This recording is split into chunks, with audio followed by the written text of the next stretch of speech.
I think first of all, I'm more indebted to the patients and to people like you that try to raise this awareness. It can only help us. So the more awareness, the better. And passionate patients coming in as well. Very important for us to, really get to understand where they are in their journey, because that helps us to understand the best ways to optimize care. So survivorship is becoming, fortunately, a front runner issue now. So we assess these really exciting drugs and techniques and surgical techniques and strategies for treatment in the context of how it's affecting patients.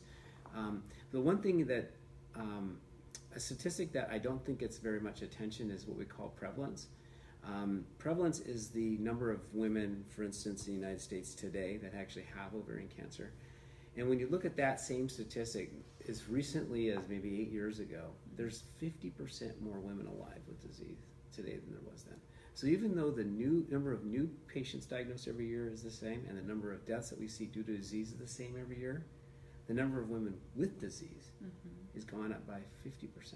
So the only way that happens is that we have new therapies that are extending the lives of women and hopefully extending them with good quality, because that's very important. That's where the survivorship comes in. But it's dramatic.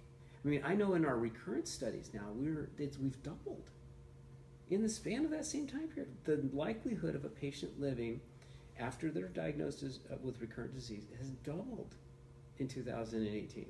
That's fantastic. I mean, it's an unbelievable number. And I think it's underneath the radar because they all look at the new cases and the number of deaths. They say, well, this is, and the number of patients diagnosed with advanced stage disease, always the same. It's in every textbook. But what's missing is what's happening. So all these little trials that we're doing that are extending the time frame but not necessarily curing the patients yet is making them live longer. But it's almost like a chronic disease, right? And that's what it's trying to